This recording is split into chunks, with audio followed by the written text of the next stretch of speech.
here I am in my perennial garden area. I also put a bunch of annuals in it just because I love all summer long color. But I have a red bud here, and it's grown pretty well. There's a few, dead things on it. I just planted it last year. It came back pretty well, but I'm definitely picking off some of the dead pieces here.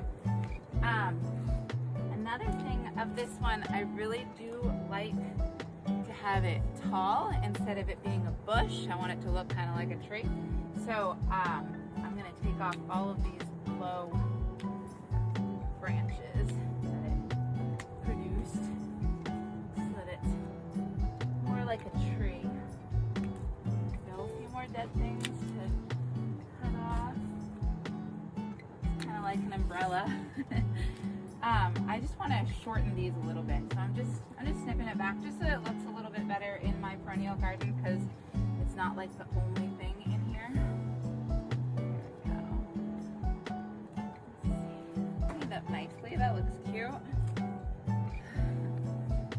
And then you see that I have some patience here.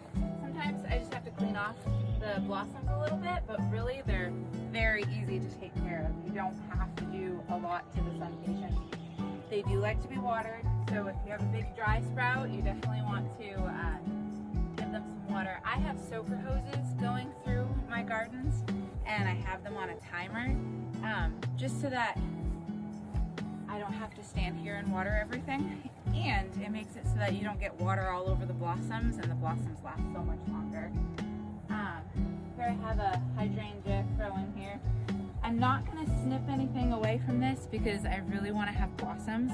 If I started to prune it up right now, I would lose whatever blossoms there are on what I prune up. So after it blossoms, then I'll prune up what doesn't have any blossoms on it, so it'll look a little bit more uniform. Then I have a dogwood bush here. I love this one. It's so pretty. I love the color in the garden. Those are my lilacs, my Miss Kim's in the back. And then I put some hibiscus here. These are annual hibiscus. These ones are perennial hibiscus. So they're coming back. They're just coming up actually in the last few weeks. They're really late, your hibiscus. But your annual hibiscus, they're gonna flower all summer. So I love to have some flowers, and then I have some dahlias here. Just make sure with your dahlias, pinch the dead ones off so that you get some new growth coming back. I have dianthus, and they already blossomed, so I cut them back. I have a few up front that I'm going to show you guys how I cut them back. These ones I just planted. Those are the cat's pajamas. Those stay a lot shorter than your cat's meow. They're cat mint. So I really like these ones because they stay nice and short. I just planted those ones this summer. I have some of them up front that I planted last summer, and those have not gone by as much. I love my peonies this year.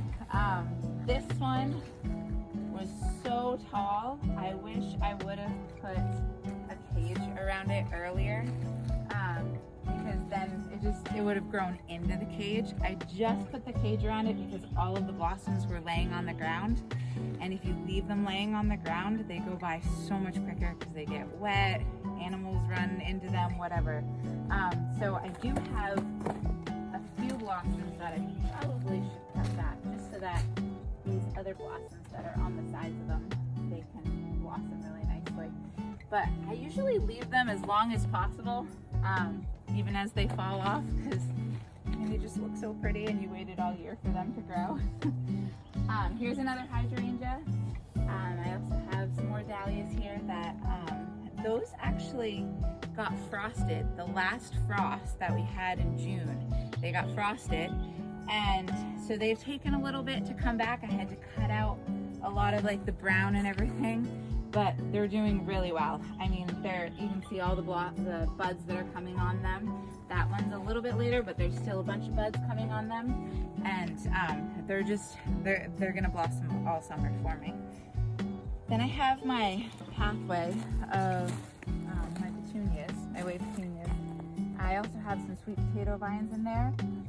Later on, we'll do a video to show you what they look like further into like the fall, but last year they just became these big mounds, and I didn't have the sweet potato vine. I'm excited to see that all entangled into them this year. Those are always so pretty. You really don't have to water them a ton when they're in the ground. If there's a long stretch of no rain, then you definitely want to water them, but again, I have a soaker hose there that I'll put a timer on. I just this morning fertilized them. You want to make sure to fertilize them at least once a week, if not twice a week. And I mean, they'll just keep that vibrant green color, vibrant blossoms, and they will keep growing beautifully for you. If yours look kind of straggly, or they look really leggy, cut them back a bit. I haven't needed to do that because I fertilized them a ton. If you don't fertilize them, they're not gonna look as nice as this. And you wanna just cut them back, give them a little bit of a haircut so that they can come back. You have plenty of time still, all summer long. Then I have my hostas here. Those have been growing for, oh my word, over 10 years. These are my pride and joy. I love my hostas so much. With my dappled willow tree that needs another haircut. We already gave it a haircut this season. I usually give this about 3 haircuts. It all depends on how uniform you actually want your dappled willows. I like them to look like a ball, so we'll snip it back again soon, and then in the fall again we'll have to snip it back. But they're always so pretty. Again, with your dappled willow trees, make sure that you snip out the growth that tries to grow underneath, because it's really a bush. See the growth down here, and it wants to go back to being a bush. But as long as you keep snipping all of those, it will stay in your tree form. All right, we're gonna walk around this way. Put a bunch of petunias and sun patience here as well, because I just like color. You get color all summer long with those. I'm gonna come up here. I forgot to show you my rose. These rose bushes right here. They are, they're gonna bloom for me all summer long as well, which is shocking because not all rose bushes do that. But look at all those buds that are coming. See all of those? They're called drift roses. And I mean, they're just a really pretty little blossom, but as long as you snip the blossoms off after they've gone by, they'll just keep blossoming for you.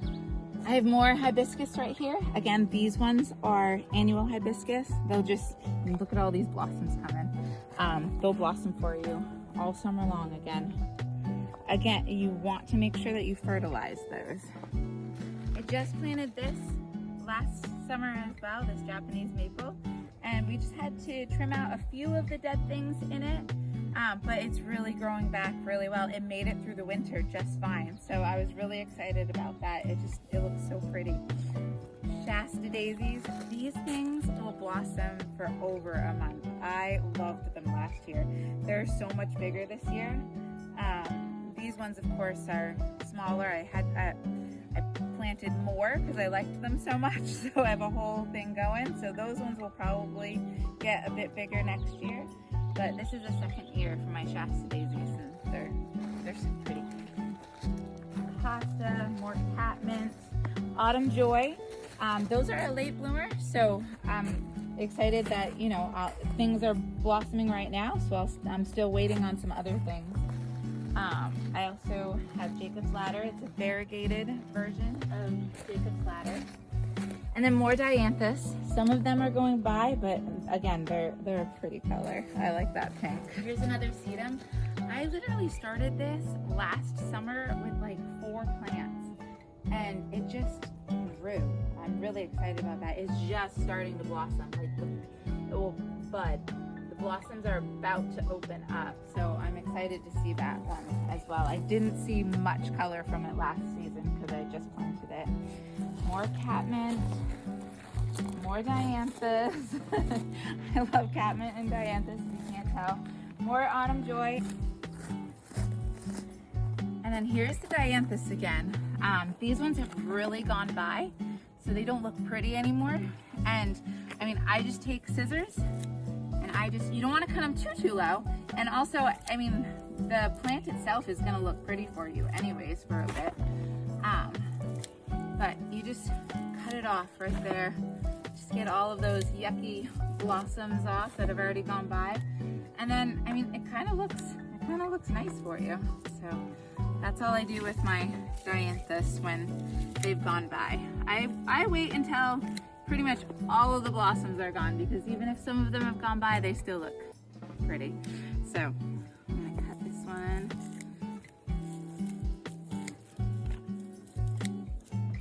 All right, here we go. And then my last thing are my red buds here. These are low-growing red buds. And I do definitely have like a little bit of a dead hole. Some stuff died off, or I cut it back, because I cut it back already, because it was spanning everywhere. So hopefully you can see like there's still some new growth coming in here. So hopefully that will fill in. Sometimes your red buds take a little bit, but most of it is all just filled in. Like, it is just mounded underneath there. They're so pretty. I love those red buds. But that's my garden.